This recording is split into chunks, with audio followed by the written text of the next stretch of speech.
आज हम कफ दोष के बारे में पढ़ेंगे। कफ दोष विरुक्ति श्लेष्ण अलिंगने तेन श्लेष्मेति केन जलेन फलिति इति कफ। जो जल से निर्माण होता है उसे कफ कहते हैं। कफ के पर्याय श्लेष्मा, बला, सौम्य, स्वरूप। श्लेष्मा सोमः गुणधर्म स्निग्ध शीतो गुरुर्मंद श्लेष्मो वृत्सन स्थिर कफ।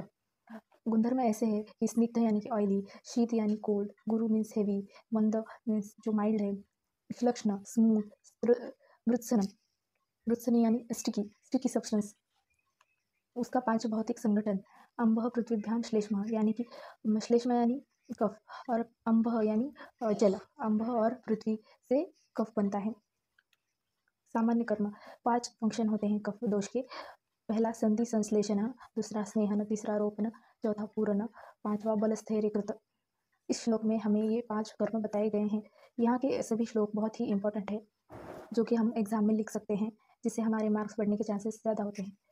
संधि संश्लेषण है यानी कि जो हमारे बोनी जॉइंट्स हैं वो संश्लेषण है यानी वो अच्छे से जॉइंट होने का काम कफ करता है। पंचधा यानी 5, हमें 5 कार्य समझ में आते हैं इस श्लोक के द्वारा।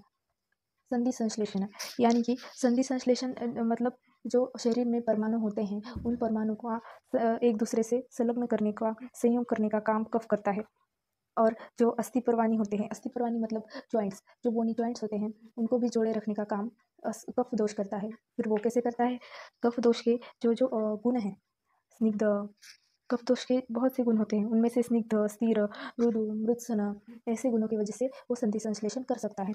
स्नेहन यानी कि कफ दोष के कारण जो हमारे बॉडी की का इंटरनल पार्ट है, उस इंटरनल पार्ट में जो धातु होते हैं उन धातुओं का पोषण करना और धातु नाश ना हो, इसीलिए उन धातु बल को बढ़ाना, ये काम स्नेहन से हो जाता है।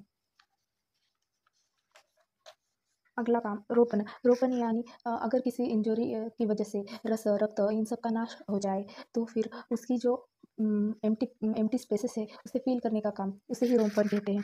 पूरण यानी कि सेम, अगर कुछ हमारे डेली रूटीन लाइफ में कुछ ऐसे कर्म हो जाए जिससे शरीर धातु घटक मृत हो जाए तो उस शरीर धातु घटक की पुनः निर्मित करने का काम कफ करता है, उसे ही शरीर पूरण कहते हैं। और बल स्थैर्यकृत यानी कि हम ऐसा भी कह सकते हैं कफ दोष बल बढ़ाने का काम कर सकता है और इसी बल बढ़ाने के कारण हम उसे ओज वर्धक भी कहते हैं, जो रिस्पॉन्सिबल होता है ओज को निर्माण करने के लिए।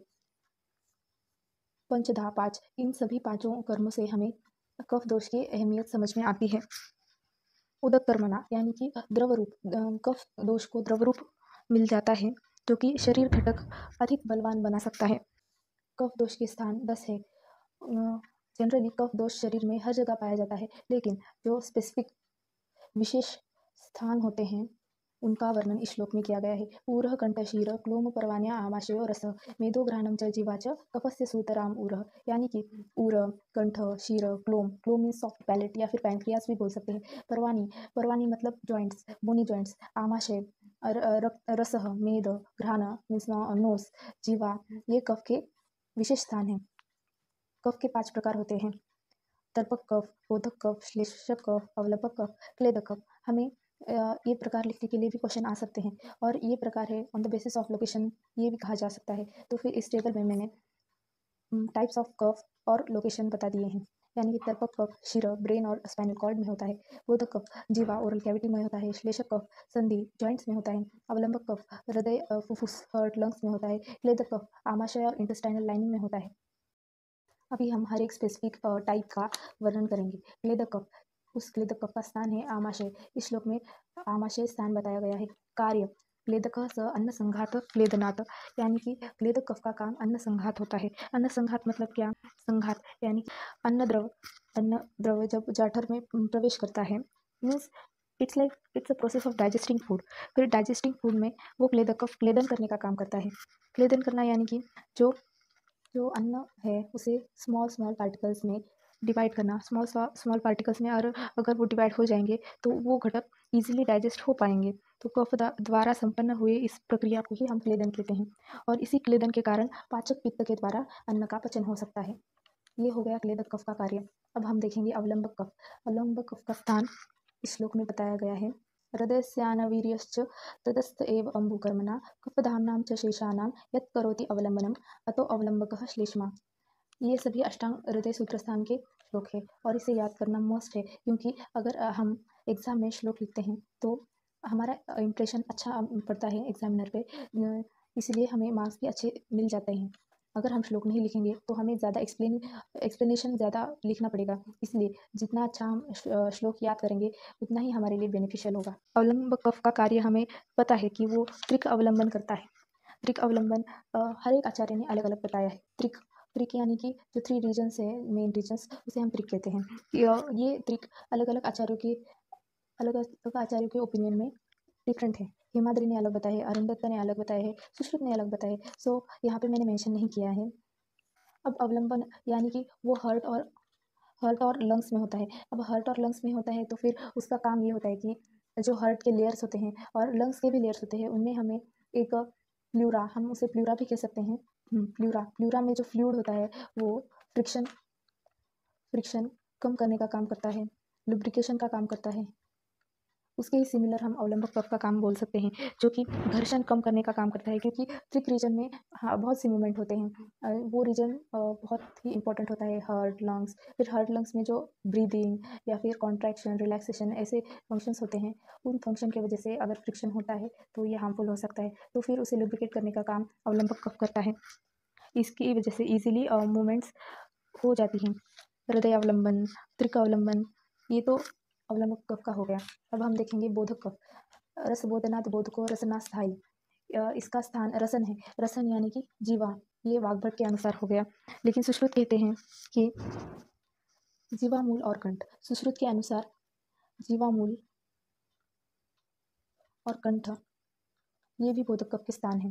बोधक कफ का काम क्या होता है? रसबोधन, यानी कि जो हम टेस्ट करते हैं उसका ज्ञान हमें आना चाहिए। जो हम टेस्ट कर रहे हैं वो कौन सी टेस्ट है, मधुर रस है, आम्ल रस है, लवण रस है, ये हमें पता होने का काम, ये हमें पता चल जाता है बोधक कफ की वजह से। बोधक कफ क्या करता है? जो जीवा में धमनियाँ रहती हैं, जो कांटेक्ट में रहती हैं टंग के, फिर हम जब किसी द्रव्य को जीवाग्र स्थान पे लाते हैं तो धमनियों का जो टोक होता है, वो धमनियों का जो एंड होता है, वो एंड उसे कांटेक्ट में लाके उस रस का बोधन करना। उस रस वो रस कौन सा है, उस रस का बोधन करना, वो रस कौन सा है उसका ज्ञान होना, ये बोधक कफ का काम होता है। श्लेषक कफ यानी कि संधि संश्लेषात् श्लेषकः संधिषु स्थित, जो संधिषु स्थितः यानी कि जो संधि बोनी जॉइंट्स में स्थित है, वो श्लेषक कफ होता है। वो संधि का संश्लेषण करता है। तर्पक कफ क्षीर संस्थानो तर्पणात् तर्पकः। तर्पक कफ कहाँ पे होता है? शिर में। शिर में जो हमारे इंद्रिय होते हैं, इंद्रिय का तर्पण करने का काम तर्पक कफ करता है। इंद्रिय का तर्पण करने का काम तर्पक कफ करता है। यानी कि क्या, जो शिर प्रदेशी में जो हमारा मस्तिष्क होता है, उसमें हमारे आईज, ऐसे सेंस ऑर्गन्स होते हैं। फिर उस सेंस ऑर्गन्स का तर्पण करना यानी कि उसका पोषण करना तर्पक कफ का काम होता है। इसकी वजह से हमारे जो इंद्रिय हैं वो अच्छे से काम कर सकते हैं। अब हम देखेंगे इस चैप्टर का इंपॉर्टेंट पार्ट, कफ वृद्धि और कफक्षय। इसका अलग से चैप्टर में भी उल्लेख आया है, जो कि दोष विषम में, इस चैप्टर में हमें हर एक दोष का क्षय और वृद्धि पढ़ना होता है। लेकिन अभी जो दोष शुरू किया है उसी दोष के साथ मैंने कफ वृद्धि और कफ क्षय एक्सप्लेन करना है मुझे।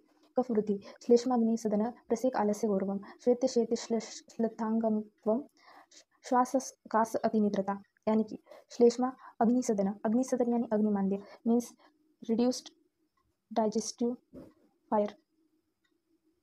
डाइजेशन के वक्त पे हमारे स्टमक में जो डाइजेस्टिव फायर होता है वो कम हो जाता है, जो कि रिस्पॉन्सिबल होता है डाइजेशन के लिए। प्रसेक यानी कि एक्सेसिव सलाइवेशन। अगर कफ वृद्धि हो जाती है तो एक्सेसिव सलाइवेशन होगा, रिड्यूस डाइजेस्टिव फायर होगा, आलस्य, बहुत ही लेजीनेस हो जाएगा, गौरवम, जो बॉडी है वो हेवी फील होगी, श्वेत्य यानी कि हमारी जो स्किन है वो वाइटिश पड़ने के चांसेस हो जाते हैं, शैत्य यानी कि कूल हो जाती है, हमें हमारी बॉडी फील होती है ठंडी, श्लेथंगत्व यानी कि फ्लैबीनेस इन ऑर्गन्स। जैसे कि कफ वृद्धि रिलेटेड है मेद वृद्धि से, क्योंकि जब कफ वृद्धि होती है तो वो मेद से भी रिलेटेड होती है, मेद भी बढ़ता है और इसी की वजह से ऑर्गन्स जो होते हैं वो फ्लैबी हो जाते हैं। जो ब्रेस्ट रीजन में या फिर स्टमक रीजन में होते हैं वो वहाँ पे मेद बढ़ने के चांसेस बढ़ जाते हैं। श्वास श्वास ब्रीथलेसनेस, कास कास यानी कफ, और अतिनिद्रा यानी कफ वृद्धि से हमें ज़्यादा नींद आ सकती है, एक्सेसिव स्लीप। कफशय कफे ब्रह्म श्लेष्माशयानाम शून्यत्वम हृद्रव श्लथ अंग संधिता। यानी कि कफ का क्षय होने से ब्रह्म यानी कि चक्कर आ जाती है। श्लेष्म आमाशयानाम शून्यत्वम यानी कि जो श्लेष्म आमाशय शून्यत्व यानी कि जो होलोनेस है हमें फील होती है। जो ऑर्गन्स होते हैं लाइक आमाशय, उस ऑर्गन में हमें एम्प्टीनेस फील हो जाता है। हृद्रव यानी कि पाल्पिटेशंस हम कब फील होते हैं, जब जबकि हमारा ब्लड प्रेशर हाई हो। ऐसा भी नहीं कि वो ज़्यादा ही एबनॉर्मल हो जाएगा, लेकिन ये एक इंडिकेशन है कि अवलंबक कफ का क्षय हुआ है, क्योंकि जो अवलंबक कफ होता है वो लुब्रिकेशन में काम आता है। जब हमारा हार्ट कॉन्ट्रैक्ट करता है, रिलैक्स करता है, रेस्पिरेशन में भी जब लंग्स एक्सपायर और इंस्पायर करती है, तब वहाँ पे भी लंग्स के जो लेयर्स होते हैं उनमें भी फ्रिक्शन कम करने का काम होता है, वो अवलंबक कफ की वजह से होता है। इसीलिए श्लथ संधि यानी कि जो हमारे बोन्स है, वो बोनी जॉइंट्स है, उनमें श्लथ संधि हो जाती है, मीन्स वो शैथिल्य आ जाता है। ये श्लेषक कफ क्षय का इंडिकेशन है, क्योंकि संधि के स्थान पर श्लेषक कफ प्रेजेंट होता है, लेकिन उसका ही क्षय हो गया तो संधि जो है वो उस संधि वीक हो जाएगी।